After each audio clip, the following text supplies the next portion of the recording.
NEET এমসিকিউর most important একটা reaction, যেখানে আমাদের ডাইন এবং ডাইইনোফাইলের মেনলি রিয়েকশানটা হয়। কি বললাম? ডাইন ডাইনোফাইল। তাহলে ডাইন বলতে কী হচ্ছে, দেখো এখানে এটা হচ্ছে আমাদের কি টু, এটা হচ্ছে ডাইন বলা হয়, কারণ কি এখানে একটা ডবল বন্ড, এখানে একটা ডবল বন্ড, তাই তো। ডাইন ডাইন মানে হচ্ছে এইটা আমাদের ইলেকট্রন ডেনসিটি বেশি। কি বললাম?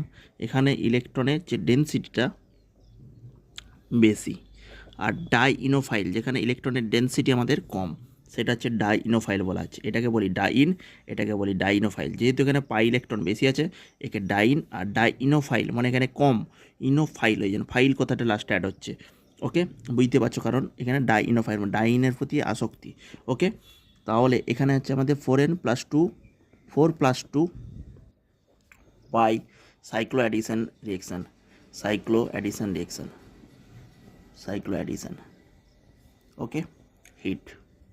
এবার এইটা দিলে আমাদের কী হয়, দেখো এখানে কীভাবে রিয়েকশানটা হয়। কিচ্ছু না, এই যে কার্বন, এই যে মনে করো একটা দুটো তিনটে চারটে কার্বন ছিল, এখানে দুটো কার্বন, ছটা কার্বন। তাহলে ছটা কার্বন পরস্পরের সাথে, এই বন্ডটা এখানে পড়বে, এই বন্ডটা যাবে মাঝখানে, এই বন্ডটা যাবে এখানে। তাহলে আমরা রিয়েকশানে কী পাই? প্রোডাক্ট পাই সাইক্লোহেক্সিন।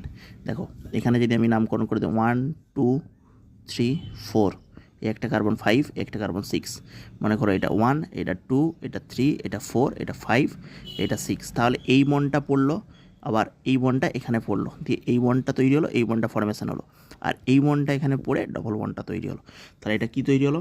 Cyclohexene, cyclohexene.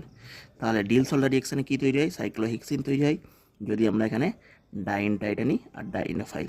ওকে, ডাইন ডাইনোফাইলের মধ্যে রিয়েকশন করে 4+2 পাই কেন বলেছে? এখানে হচ্ছে 4 পাই ইলেকট্রন, এখানে 2 পাই, তাহলে 4+2 cyclo addition reaction, 4+2 cyclo addition.